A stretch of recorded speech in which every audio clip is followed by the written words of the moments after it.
नमोनमः विद्यार्थियों, एवीएन के यूट्यूब चैनल में आपका हार्दिक स्वागत है। आज हम बात करते हैं प्रत्यय प्रकरण की। पिछले टॉपिक में भी हमने प्रत्यय प्रकरण के बारे में पढ़ा था। आज हम तद्धित प्रत्यय के बारे में पढ़ेंगे। पिछले टॉपिक में अपन ने पढ़ा था कृत प्रत्यय और कृत प्रत्यय के भेदों के बारे में। आज हम पढ़ेंगे प्रत्यय प्रकरण में तद्धित प्रत्यय के बारे में। तद्धित प्रत्यय सबसे पहले जैसे हमें पता भी है कि तद्धित प्रत्यय का प्रयोग है वो कहाँ पे होता है? शब्दों के साथ होता है, किसी संज्ञा शब्द के साथ, किसी सर्वनाम शब्द के साथ या किसी विशेषण शब्दों के साथ उनका प्रयोग किया जाता है। ठीक है, अब हम आगे बढ़ते हैं। तद्धित प्रत्यय का एक भेद होता है मतुप प्रत्यय। अब मतुप प्रत्यय का जो प्रयोग होता है वो वाला या युक्त अर्थ में किया जाता है, यानी या तो वाला अर्थ में या युक्त अर्थ में इसका प्रयोग किया जाता है। यानी मतुप से बने हुए शब्दों के साथ वाला या युक्त जोड़ दिया जाता है, ये तद्धित प्रत्यय होता है। यानी इसका भी प्रयोग कहाँ पे होगा? शब्दों के साथ होगा, धातुओं के साथ नहीं होगा, शब्दों के साथ होगा। शब्दों में संज्ञा शब्द भी हो सकते हैं, सर्वनाम या विशेषण कैसे भी शब्द हो सकते हैं। अब इसका मत भाग शेष बचता है, यानी ये जो मतुप है इसका मत भाग शेष बचेगा। मतुप का क्या शेष बचेगा? मत। अगर मतुप में से मत शेष बचेगा तो ये उ और जो पै होता है, एक तो उ और एक पै, इन दोनों का लोप हो जाएगा। कहीं कहीं पर इस मत का वत भी जोड़ दिया जाता है, यानी मत तो शेष बचता है लेकिन मत का कहीं पर क्या जोड़ दिया जाता है? वत भी इसका जोड़ दिया जाता है। अब इसके भी जो रूप होते हैं वो तीनों लिंगों में चलते हैं, यानी पुल्लिंग, स्त्रीलिंग और नपुंसकलिंग, तीनों लिंगों में इसके रूप चलते हैं। बात करते हैं पुल्लिंग की। पुल्लिंग में इसके भवत के समान चलते हैं, स्त्रीलिंग में इसके नदी के समान चलते हैं, और बात करते हैं नपुंसकलिंग में इसके रूप है वो जगत के समान चलते हैं। अब हम बात करते हैं कुछ उदाहरणों की, कि उदाहरणों से ये हमारा जो नियम है ये क्लियर होगा। एक नियम होता है, यदि शब्दों में ए या आ अंत में हो, यानी ए या आ से अंत होने वाले कोई शब्द हो जिनके अंत में ए या आ रहता हो, वहां पे क्या किया जाएगा? वत जोड़ा जाएगा। नियम दोबारा, यानी ऐसे शब्द जिनके अंत में ए या आ हो उनके साथ मत का क्या जोड़ा जाएगा? वत जोड़ा जाएगा। जैसे उदाहरण के लिए रथ एक शब्द है। अब रथ में थे में किसकी मात्रा होती है? ए की। अब ए की है तो यहाँ पे मत का क्या जोड़ेंगे? वत। मतुप जोड़ेंगे तो इसमें पुल्लिंग में बनेगा रथवान, स्त्रीलिंग में बनेगा रथवती और नपुंसकलिंग में बनेगा रथवत। मैं एक बार दोबारा इसको समझाऊंगा कि रथ एक शब्द है, रथ में अगर मतु प्रत्यय जोड़ते हैं, अगर ये रथ है इसमें मतु प्रत्यय जोड़ेंगे तो इसका वत जोड़ते हैं तो इसका जो मूल शब्द होता है वो बनता है रथवत। इसका जो मूल शब्द होता है वो क्या बनता है? रथवत। और ये मूल शब्द किसमें होता है? नपुंसकलिंग में होता है। किसमें होता है? नपुंसकलिंग में होता है। ये रथवत शब्द किसमें होता है? नपुंसकलिंग में होता है। ठीक है, अब हम बात करते हैं दया शब्द की। दया, दया में अंत में क्या आ रहा है? आ, तो आ भी आएगा तो भी इसका क्या जोड़ेंगे? वत। दया में मतुप जोड़ेंगे तो क्या बनेगा? दयावान, दयावती, दयावत।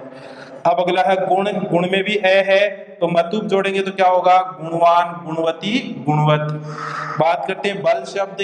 बल में मतुप जोड़ेंगे तो बलवान, बलवत, बलवती और बलवत। ये जो बलवान शब्द है ये हलंत रहेगा। अब हम एक सिंपल से ट्रिक बता सकते हैं या जान सकते हैं कि वान, वती और वत जोड़ते हैं। पुल्लिंग में तो वान जोड़ते हैं अंत में, स्त्रीलिंग में वती जोड़ते हैं और नपुंसकलिंग में क्या जोड़ते हैं? वत जोड़ते हैं। जैसे बलवान, बलवती, बलवत, गुणवान, गुणवती, गुणवत, रथवान, रथवती, रथवत, धनवान, धनवती, धनवत। इस प्रकार से ये हमारा एक नियम यहाँ पे क्लियर होता है कि यदि अंत में ए या आ हो तो वहां पे वत जोड़ देते हैं।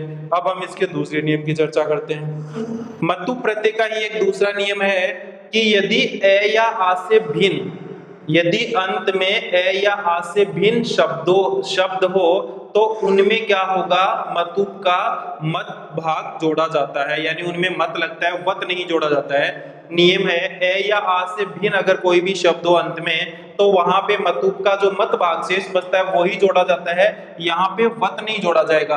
और पहले वाले नियम में हमने क्या पढ़ा था कि वहां पे ए या आ हो अंत में तो वहां पे मत का वत जोड़ा जाता है। जैसे उदाहरण है कि अगर गति शब्द है, गति शब्द में मतु प्रत्यय जोड़ेंगे तो इसका जो शब्द है वो पुल्लिंग में बनेगा गतिमान, स्त्रीलिंग में बनेगा गतिमती और नपुंसकलिंग में बनेगा गतिमत। श्री शब्द है, श्री शब्द में अगर मतु प्रत्यय जोड़ेंगे तो पुल्लिंग में क्या बनेगा श्रीमान, स्त्रीलिंग में श्रीमती और नपुंसकलिंग में श्रीमत। इस प्रकार एक नियम बन रहा है कि पुल्लिंग में तो मान जोड़ेंगे, पुल्लिंग में क्या जोड़ देंगे मान, स्त्रीलिंग में क्या जोड़ेंगे मति और नपुंसकलिंग में क्या जोड़ेंगे मत। और पहले वाले नियम में क्या जोड़ा था हमने, पुल्लिंग में जोड़ा था वान, स्त्रीलिंग में क्या जोड़ा था वती और नपुंसकलिंग में क्या जोड़ा था वत। और इस नियम में क्या हो जाएगा मान, मति और मत। एक और उदाहरण है बुद्धि शब्द। अगर बुद्धि शब्द में मतु प्रत्यय जोड़ेंगे तो पुल्लिंग में क्या बनेगा बुद्धिमान, स्त्रीलिंग में बुद्धिमती और नपुंसकलिंग में क्या बनेगा बुद्धिमत। लेकिन इसका जो मूल शब्द होता है, अगर मैं मूल शब्द की बात करूं तो इसका मूल शब्द हमेशा नपुंसकलिंग में ही होगा और नपुंसकलिंग में इसका शब्द क्या बनता है मत जोड़ेंगे बुद्धि मत। ये इसका मूल शब्द होता है, इसका पुल्लिंग बुद्धिमान होता है, इसका स्त्रीलिंग क्या होता है बुद्धिमती, स्त्रीलिंग में क्या हो जाएगा इसका बुद्धिमती। लेकिन ये जो मूल शब्द होता है ये नपुंसकलिंग में भी होता है, इसलिए इसको हमें अंत में लिख रहे हैं। ठीक है, यहाँ पे अपना मतु प्रत्यय है वो क्लियर होता है। अब हम बात करते हैं किसी दूसरे प्रत्यय की। तदित प्रत्यय का दूसरा भेद होता है ठक प्रत्यय।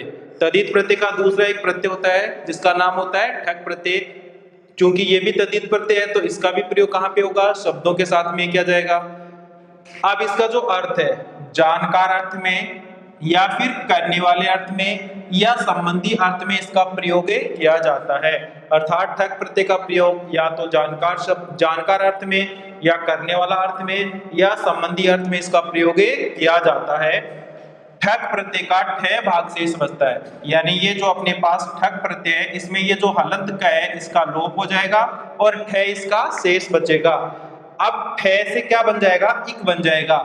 ये जो ठे शेष बचता है इस ठे को इक का आदेश कर दिया जाता है, यानी ठे को इक बना दिया जाता है और शब्दों के साथ किसको जोड़ा जाएगा शब्दों के साथ सिर्फ इस इक को जोड़ा जाएगा, ठे को नहीं जोड़ा जाएगा। यानी ठे किस में चेंज हो जाएगा इक में चेंज हो जाएगा।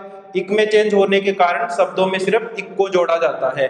ठीक है, अब हम बात करते हैं इसके एक नियम की। इसका एक नियम होता है, नियम ये होता है कि अगर ये उपदा में हो यानी ये अगर ये प्रारंभिक हो, प्रारंभ में अगर ए हो तो इसका आ बना दिया जाता है, आ तो आई रहेगा। अगर ई हो तो उसका ए बना दिया जाता है और अगर ए हो तो उसका ए ही रहेगा, ए का आई बन जाएगा या आई होगा तो उसका आई रहेगा। ऊ होता है तो ऊ का औ बना दिया जाता है, औ होते उसका औ ही रहेगा। ठीक है, अब हम उदाहरणों से बात करते हैं। जैसे पहला उदाहरण है शरीर। शरीर एक शब्द है, शरीर शब्द में हमें कौन सा प्रत्यय जोड़ना है ठक प्रत्यय। शरीर शब्द में जब ठक प्रत्यय जोड़ेंगे तो ठक का ठे शेष रहता है और ठे को इक का आदेश कर दिया जाता है, इक जोड़ेंगे। अब यहाँ पे शरीर में पहले किसकी मात्रा है स में ए की मात्रा है, तो ए की मात्रा हो तो उसको क्या बना देंगे आ, तो ये क्या बना देंगे सा। अब री का री रह जाएगा, इक इसमें जोड़ देंगे तो क्या बन जाएगा शब्द शारीरिक। शब्द क्या बनेगा शारीरिक। और ये जो शारीरिक शब्द होता है ये पुल्लिंग में होता है, इसके स्त्रीलिंग और नपुंसकलिंग आगे नहीं चलते हैं। और पुल्लिंग में भी किसके समान चलते हैं सिर्फ राम शब्द के अनुसार। पुल्लिंग में इसके जो रूप है वो किसके अनुसार चलते हैं राम शब्द के अनुसार। स्त्रीलिंग और नपुंसकलिंग ठक प्रत्यय का नहीं होता है। ठीक है, ये हमारा फर्स्ट नियम हो गया कि अगर उपधा में यानी प्रारंभ में शब्द के प्रारंभ में अगर ए हो तो उसका क्या बना दिया जाता है आ बना दिया जाता है। जैसे शरीर शब्द का क्या बनेगा शारीरिक। अब अगला एक नियम है नगर।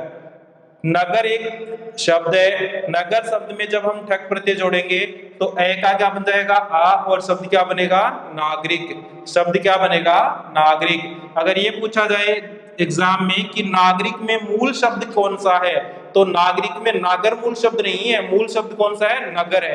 एग्जाम में क्या पूछा जाता है कि इसका प्रकृति और प्रत्यय को अलग कीजिए, तो इसका प्रकृति और प्रत्यय यानी इसका मूल शब्द तो क्या हो जाएगा नगर और इसमें प्रत्यय कौन सा हो जाएगा ठक। और नगर में जब ठक प्रत्यय जोड़ेंगे तो शब्द क्या बनेगा नागरिक। अगला उदाहरण है इतिहास। इतिहास में पहला शब्द क्या है ई, तो ई का क्या बनता है ए, ई का क्या बनता है ए। इतिहास ई को हमने चेंज कर दिया ए में और शब्द क्या बनेगा ऐतिहासिक। शब्द क्या बनेगा ऐतिहासिक। इसी प्रकार एक उदाहरण होता है बुद्धि। बुद्धि शब्द है, बुद्धि में पहले उपधा में किसकी मात्रा है? ऊ की। तो ऊ की मात्रा है तो उसे किस में चेंज करते हैं? औ में। तो बुद्धि शब्द का क्या बनेगा? बौद्धिक। बुद्धि का क्या बन जाएगा? बौद्धिक। देह शब्द, देह का क्या बनेगा? देहिक। यहाँ पे ए की मात्रा थी, ए की मात्रा को किस में चेंज कर दिया जाएगा? ऐ की मात्रा में।